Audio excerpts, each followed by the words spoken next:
Muito bom dia, gente. Vamos dar continuidade aos estudos da Bhagavad Gita. Hoje a gente está chegando no final do capítulo 7. Restam apenas 3 versos para a gente olhar. Contudo, esses versos eles têm bastante conteúdo, né?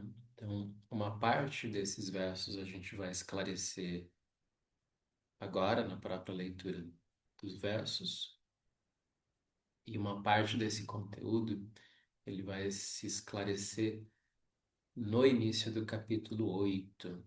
Eu já explico para vocês. Existe uma continuidade aqui entre o final do capítulo 7 e o início do capítulo 8. Eles vão tratar do mesmo tema. Então, hoje vamos entrar já direto no texto, do ponto onde a gente parou. Estou compartilhando.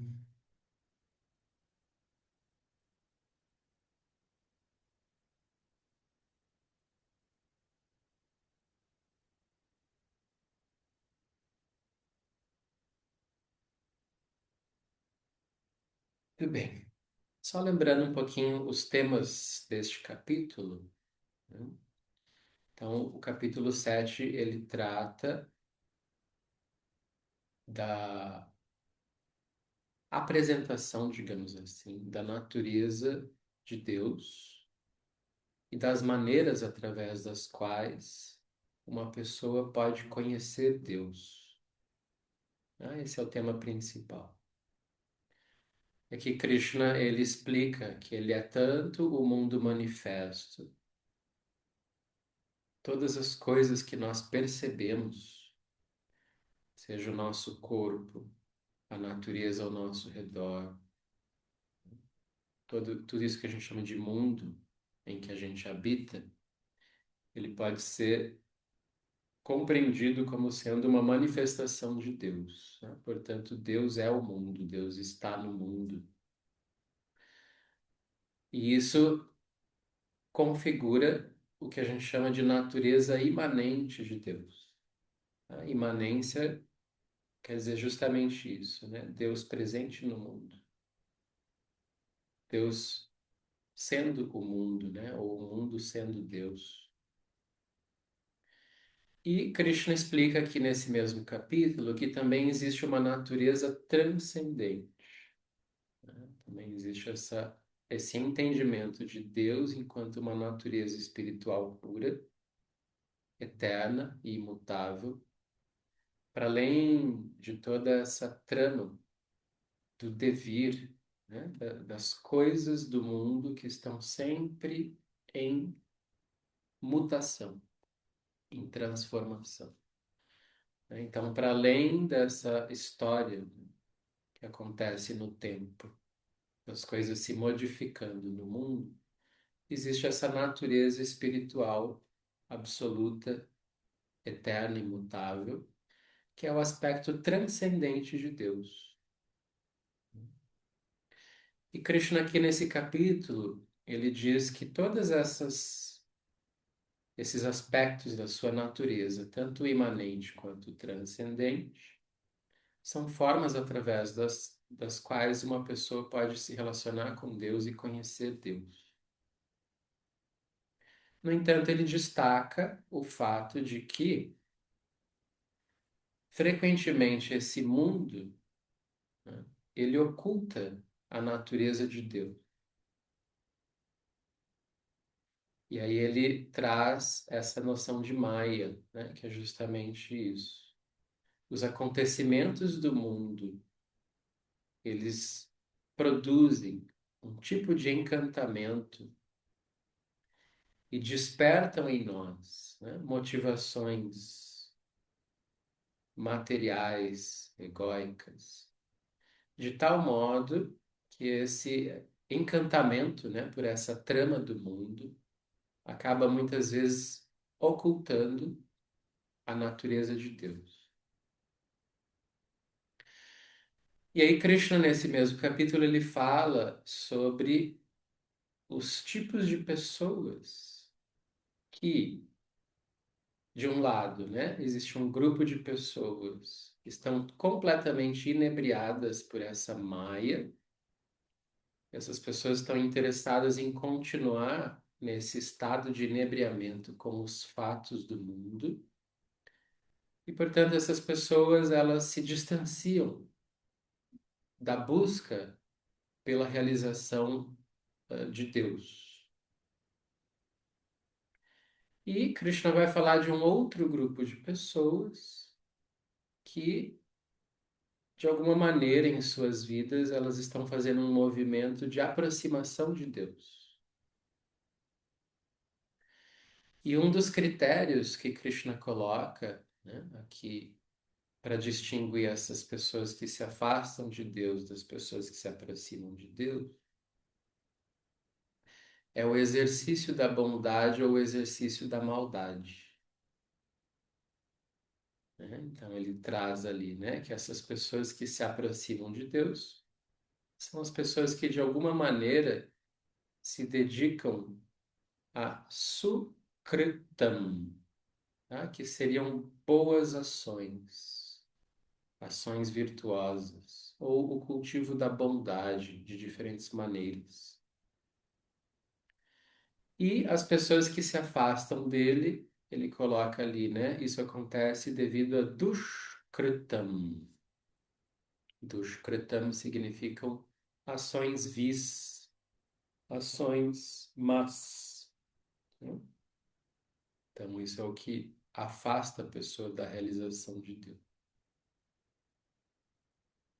Então, a gente parou aqui no verso 27, em que Krishna ele explica que neste mundo, todos os seres que aqui vivem, né, eles são sujeitos a essa ilusão de Maya assim que nascem, né? Porque para toda consciência espiritual corporificada, né? Ou seja, quando a consciência ela ocupa um corpo material, ela entra nessa dinâmica da dualidade dos pares de opostos e ela fica envolvida nessa trama de apegos e aversões.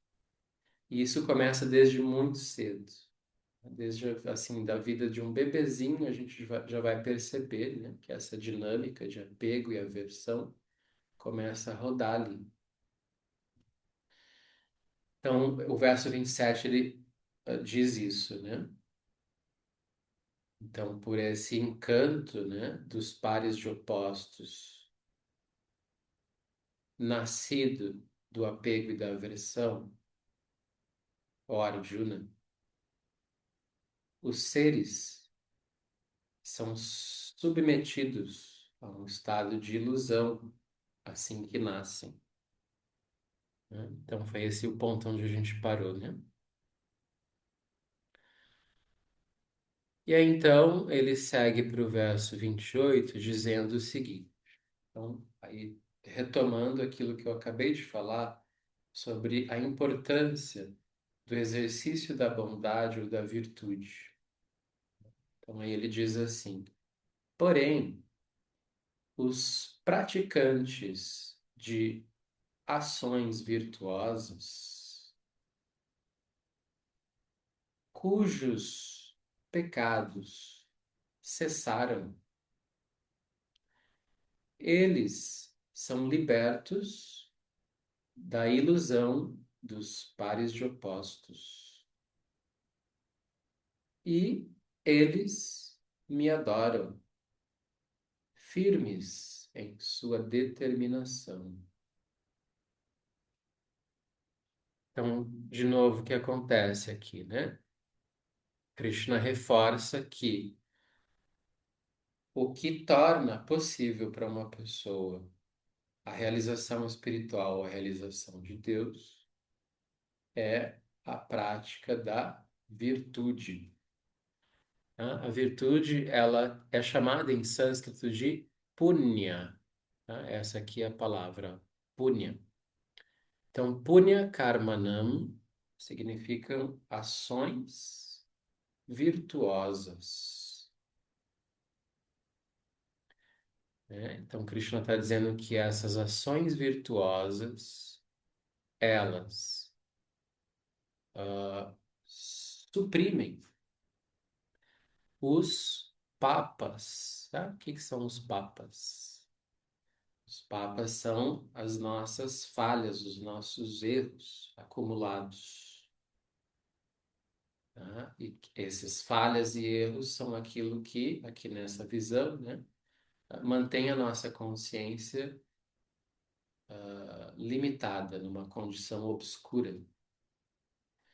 E Krishna está dizendo que o exercício da virtude é aquilo que liberta a consciência desta condição obscura, né, e permite que a pessoa ela se superponha, ou seja, ela transcenda essa natureza dual dos pares de opostos, da, das motivações egóicas, né, que são marcadas por apego e aversão.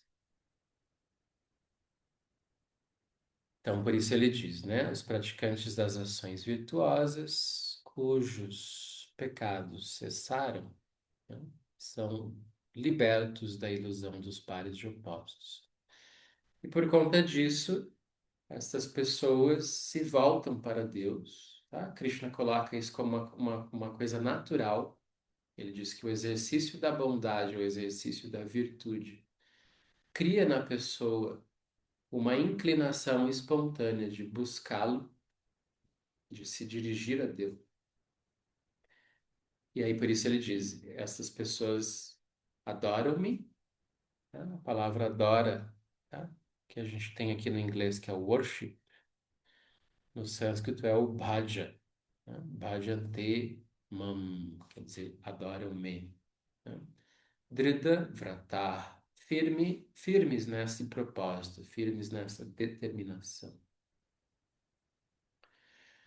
Aí vocês podem perguntar, tá? Já adianto, isso vai aparecer aqui nos comentários desses últimos versos. O que são essas ações virtuosas? O que é essa prática da bondade que Krishna destaca aqui? Uma das formas muito simples da gente entender isso, né, na maneira como isso se apresenta na cultura védica, a gente pode lembrar, isso foi dito lá quando a gente estava estudando o capítulo 4 do que os Vedas chamam de Pancha Maha Yajnas. Agora eu já nem tenho certeza se eu apresentei isso para vocês quando a gente estava no capítulo 4 ou no 3. Talvez tenha sido ainda no 3. Quando a gente estava falando sobre o conceito de yagna. Vamos tentar lembrar o que que é o yagna. Todos nós vivemos às custas de muitas coisas que a gente recebe do mundo. A gente recebe da natureza, a gente recebe de outros seres vivos.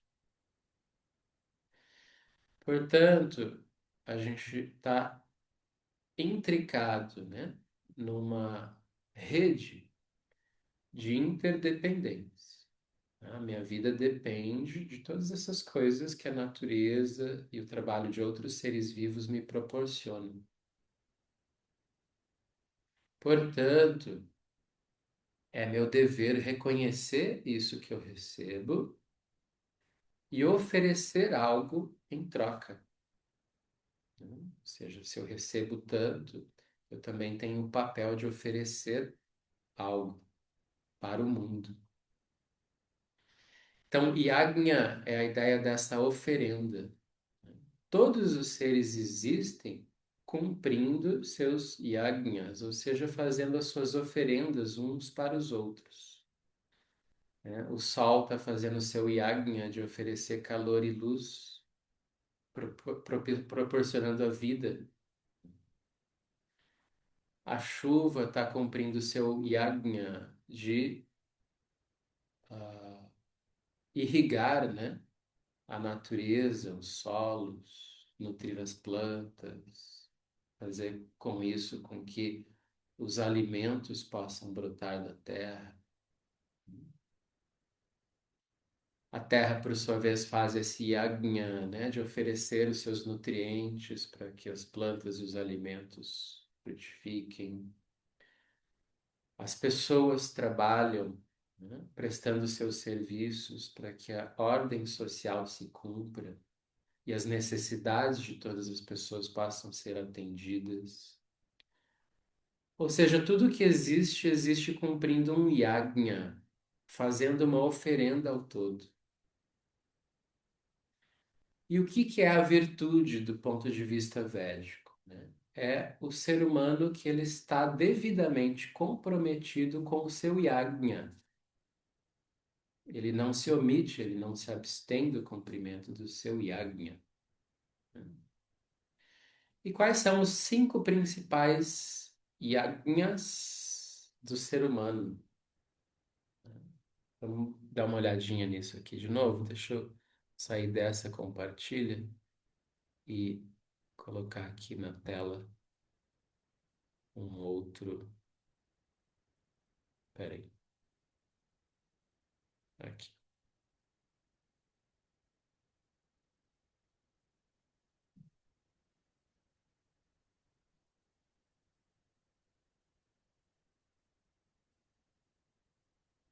Espera só um pouquinho.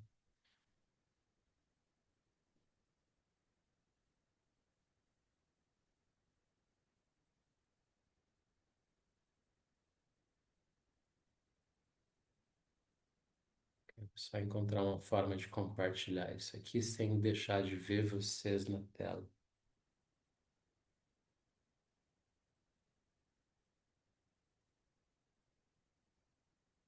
Ai. Então, esses são os 5 principais yajnas de um ser humano, tá? A gente já falou disso anteriormente, mas vale a pena relembrar. Então, a gente tem aqui na ordem desse slide o primeiro chamado de Deva Yajna. Então, Deva é aquela palavrinha que se refere aos deuses.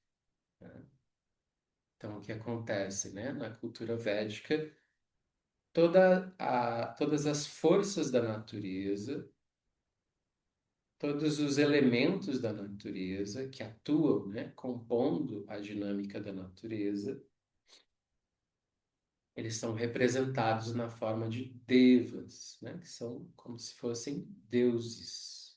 Né? Disse para vocês há pouco também, né, em aulas anteriores, a gente costuma mais dizer, chamar de semideuses, tá? Porque como a tradição védica é uma cultura monoteísta, né, no sentido de que existe a ideia de um ser único, absoluto, esses deuses, né, eles nada mais são que aspectos desse único Deus, né, desse ser absoluto e uno. Por isso a gente chama de semideuses, né, para não dar uma ideia de deuses num sentido muito amplo, né?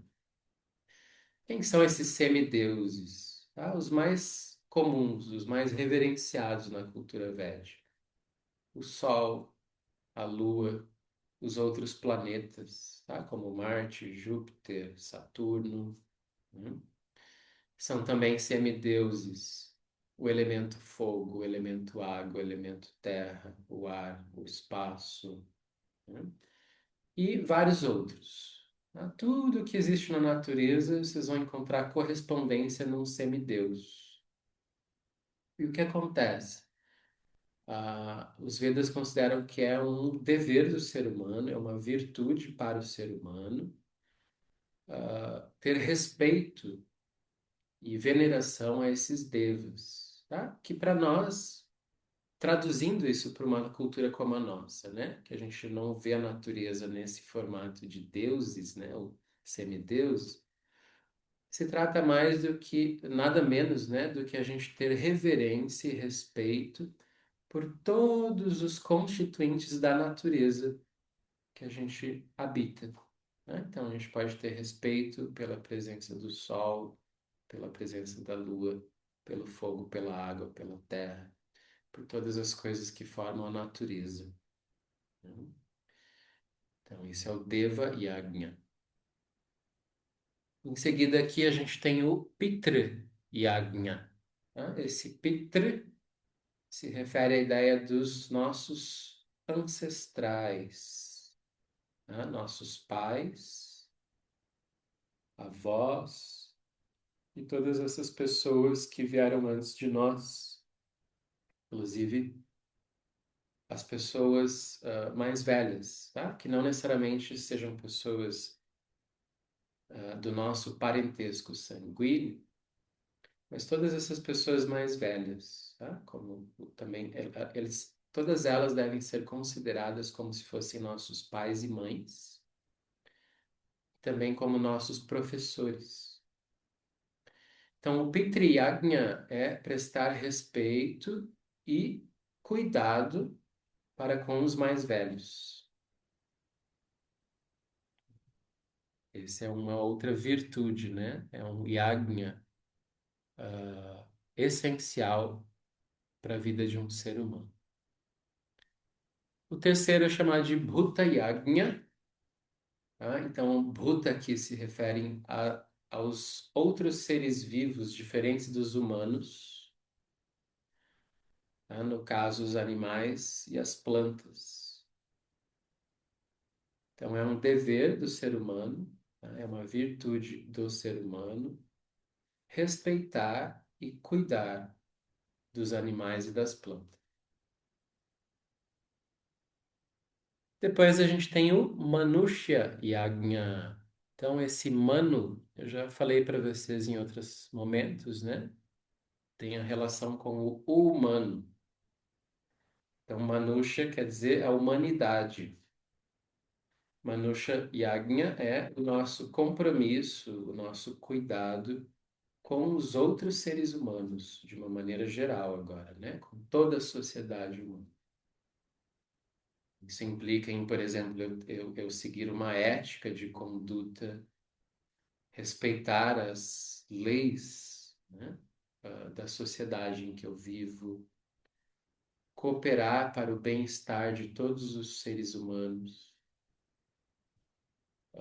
lutar por aquilo que eu considero uma sociedade mais justa, onde todas as pessoas tenham condições, né, de sanar suas necessidades físicas e espirituais.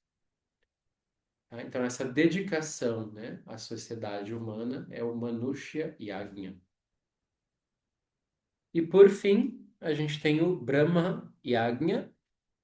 Tá? Brahma aqui se refere justamente a Deus ou ao espiritual. Então, Brahma Yajna é que a pessoa ela deve dedicar um tempo da sua vida para estudos espirituais e práticas espirituais. E, de preferência, né, essa pessoa ela deve promover o acesso a esses conhecimentos espirituais aos outros seres, né? Então, aqui a gente tem uma forma bem organizada, didática,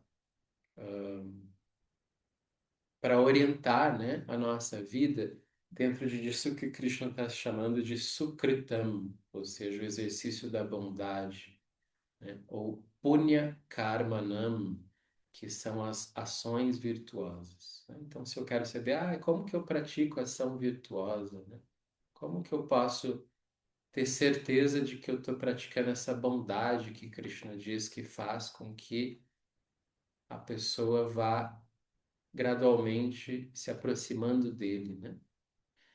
Então, a fórmula dentro da cultura védica, ela está aqui, né? Se eu me ocupo em reverenciar, respeitar tudo que existe na natureza, se eu tenho respeito e cuidado para com todas as pessoas mais velhas, se eu tenho respeito e cuidado para com os animais e as plantas, se eu cumpro devidamente o meu papel social, né, e cuido da sociedade humana, E se eu me dedico a uma prática e a um estudo espiritual e busco promover esse conhecimento espiritual, certamente eu estou em dia, né, com essa prática da virtude ou da bondade. Não é uma coisa tão difícil assim, se a gente considerar, né? A gente pode até pensar isso assim, no nosso dia a dia mesmo, a cada dia.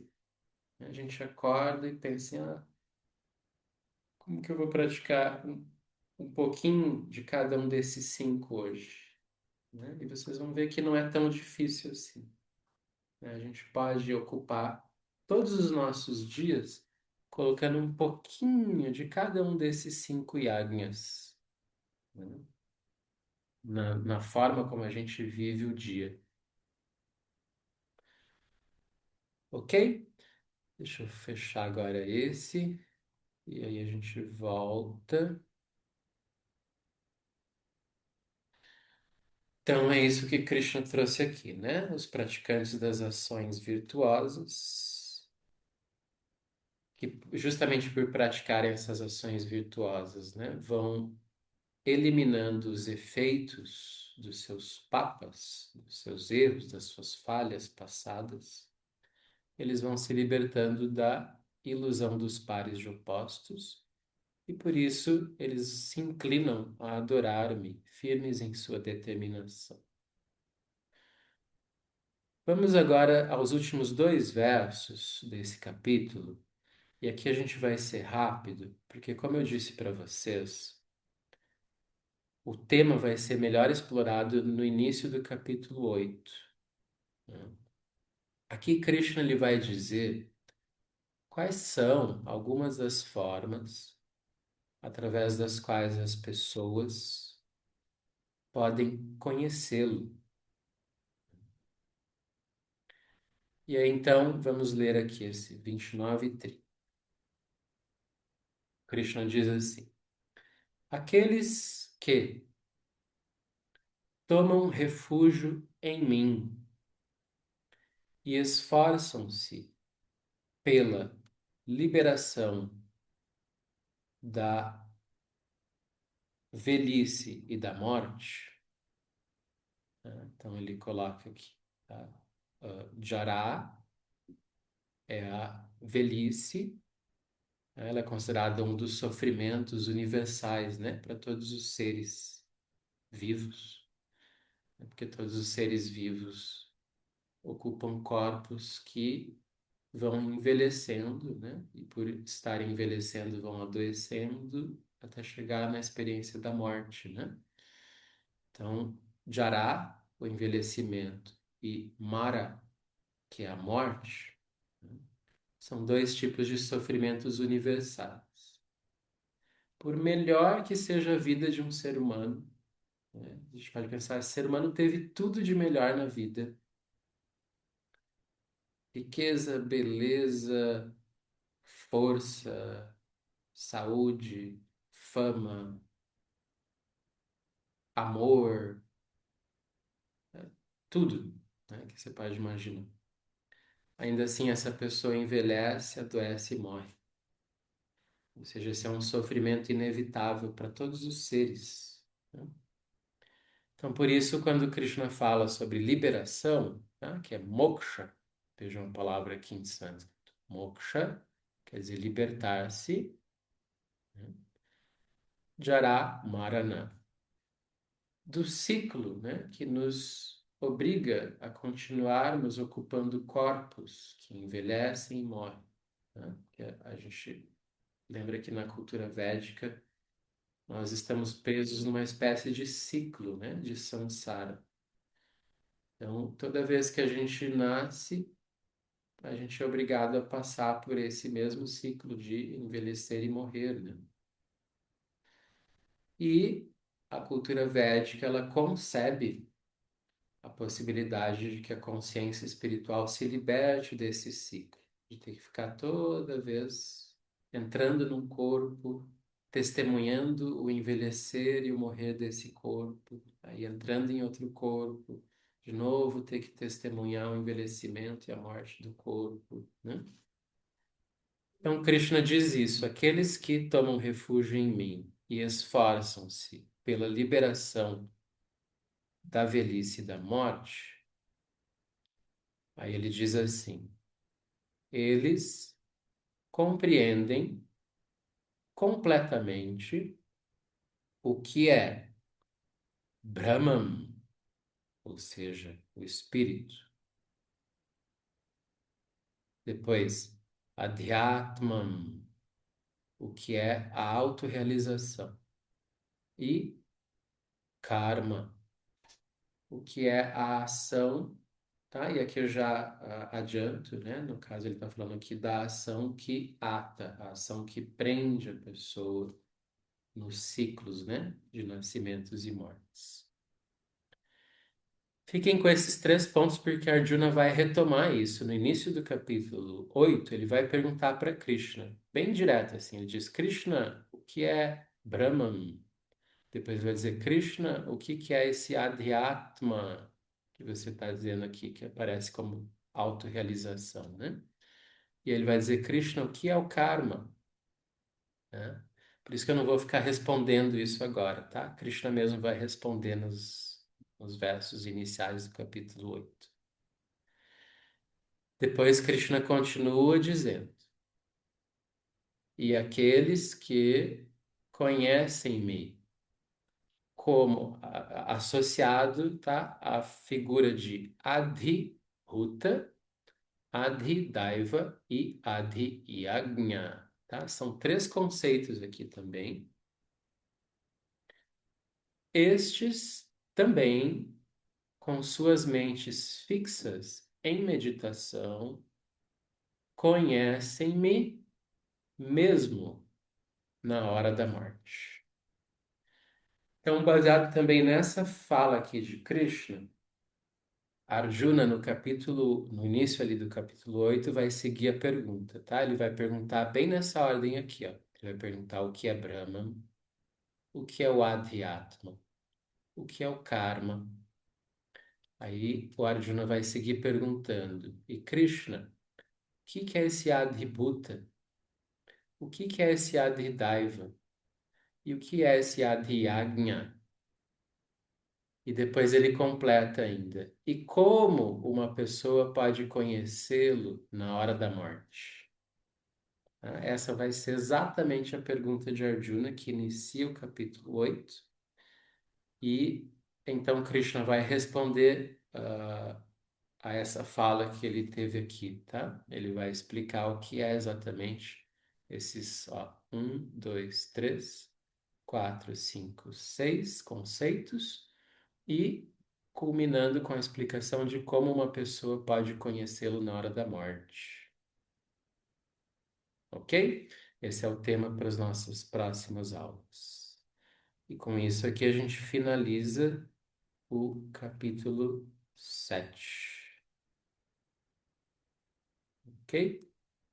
Finalizamos aqui com a carruagem.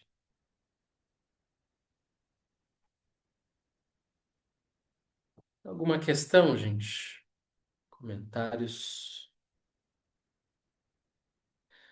O Marçal já está praticando um Bhuta Yagni ali, ó. Ele ouviu a aula, já foi pegar o cachorrinho dele para cuidar do cachorrinho. Já cumpriu um dos 5 yagnas do dia.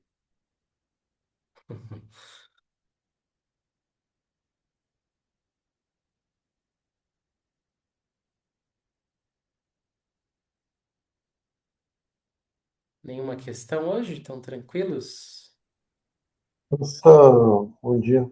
Bom dia, Marcelo. Aqui, pensando aqui, como que a gente equilibra essa visão, né, na, na cultura védica tem essa visão da nascimento, velhice e morte como problemas, né? Vai só um E, pouquinho para trás da tela. Você está tá, muito.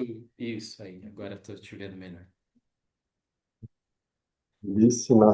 nascimento, velhice e morte como problemas, né? Essa Uhum. visão, assim. E aí, ao mesmo tempo, tem esse rolo do Pitri Yagna, né? Que é essa visão do sábio, né, da pessoa. mais velha como algo que se deve reverenciar, assim, como que a gente vai envelhecendo, vai dando assim, uma certa confusão, né? Assim mesmo, assim, né? E aí essa perspectiva, assim, né? Não sei se ela não acentua, né? Esse medo, assim, esse pavor da velhice e da morte, principalmente, que a gente tem. Estranhamente, a gente não tem muito isso com relação ao nascimento, né? As outras duas partes aí são mais complicadas, assim, para a nossa cultura, assim. Sim. Vamos lá. Primeiro, existe realmente essa ideia, são quatro, tá? Sofrimentos universais, que é nascimento, envelhecimento, doença e morte, né? São esses quatro. Eles são, é uma coisa bem presente na cultura védica, isso também vai aparecer no budismo, né? Isso é muito falado no budismo. De fato, a nossa cultura não vê tanto o nascimento em geral como um sofrimento, né? Porque a gente tem assim uma visão também mais embelezada a respeito do nascimento e tudo mais. Mas é um fato que o nascimento ele é uma experiência difícil, né? E a maior prova, a evidência disso é que um bebê logo que nasce ele começa a chorar, né? Ele não nasce e fica rindo, assim, pensando, ah, que maravilha, tipo, nasci, né? Ele nasce e chora, né? Então, existe esse sofrimento inerente ao ato do nascimento. Obviamente que isso não desfaz, né, a beleza disso também. Da mesma maneira que a gente pode ver beleza no envelhecimento e na própria experiência da morte. Isso, obviamente, são olhares, né, possíveis. Mas a gente também não pode negar que o envelhecer, o adoecer e o morrer implica um tipo de sofrimento, e ele é um sofrimento universal. Tá? Ele é universal porque é igual para todos. Não existe nenhuma injustiça aqui, né? Qualquer ser vivo, seja uma planta, um animal, um ser humano, ou mesmo devas e asuras, né? Envelhecem e morrem, porque tudo no samsara segue essa lógica. Então, eles são sofrimentos universais, né? São coisas com as quais a gente vai ter que lidar. Aí o que acontece, né? A relação com a questão do Pitri Yagna, né? Ah, todos os seres vivos nascem a partir daqueles que viveram anteriormente, né? Não é possível gerar um ser vivo sem a presença de seres vivos mais velhos, né? Inclusive a ciência nunca conseguiu fazer isso, né? Você não pode chegar num laboratório, pegar um monte de elementos químicos, misturá-los e dali nascer um ser vivo, né? Você até consegue produzir um ser vivo em laboratório, mas você tem que coletar a célula de um outro ser vivo. Então, a vida de qualquer ser vivo, ela depende daquele que veio antes. Por isso existe esse Pitra Yagna. Nós temos uma espécie de, assim, devemos, né, honrar, reverenciar todos aqueles que vieram antes de nós, porque a nossa vida biológica vem deles. E aí entra o segundo ponto importante, né?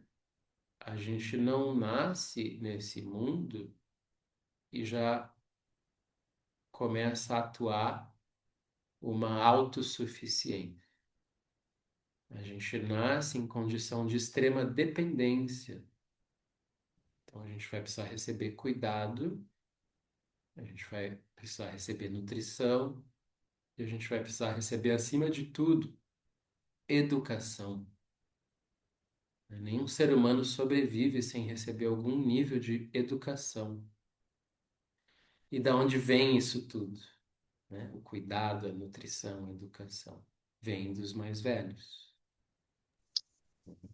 Então, essa é a dívida né? No bom sentido, é a dívida que a gente tem para com os mais velhos, né? A gente recebeu tudo deles. Mesmo dentro da, mesmo dentro da, eu entendo assim que a vida do ser humano é complexa, às vezes a gente vive situações que a gente considera assim que foram abusivas ou injustas, com pais ou mães que às vezes foram omissos em algum aspecto, às vezes assim muito duros, pouco afetivos. Eu sei que existem todos esses dramas, né? Eu sou psicólogo, o que a gente mais ouve, né? São as pessoas falando das dificuldades que tiveram com o pai, com a mãe, né? No entanto, mesmo que a gente tenha recebido coisas que foram às vezes traumáticas ou difíceis, ainda assim, essa base não nos faltou, né? A gente recebeu a vida biológica, a gente recebeu algum grau de cuidado, nutrição e educação. Senão a gente não estaria aqui, né? E aí, por mais que a gente tenha realmente nossos traumas e enroscos, né, com os nossos pais ou outros tipos de tutores, ainda assim a gente tem que fazer esse exercício de lembrar e considerar que o fundamental, o essencial, a gente recebeu deles. Então há que se reverenciá-los. Agora, esse reverenciar não significa também que a pessoa às vezes vai ficar se submetendo a algum tipo de dinâmica abusiva ou muito neurótica e tudo mais, né? Se necessário, ela pode também tomar uma distância mais saudável e reverenciar a partir dessa distância saudável, né? Então, tem, obviamente, muitos detalhes nisso, né?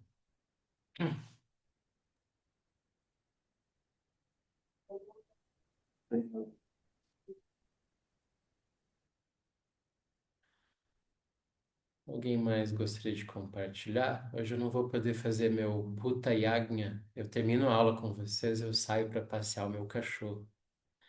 Mas está chovendo, ele não vai poder passear. Então eu posso fazer um pouquinho mais de Brahma Yagna aqui com vocês, tá? Se tiverem mais alguma questão,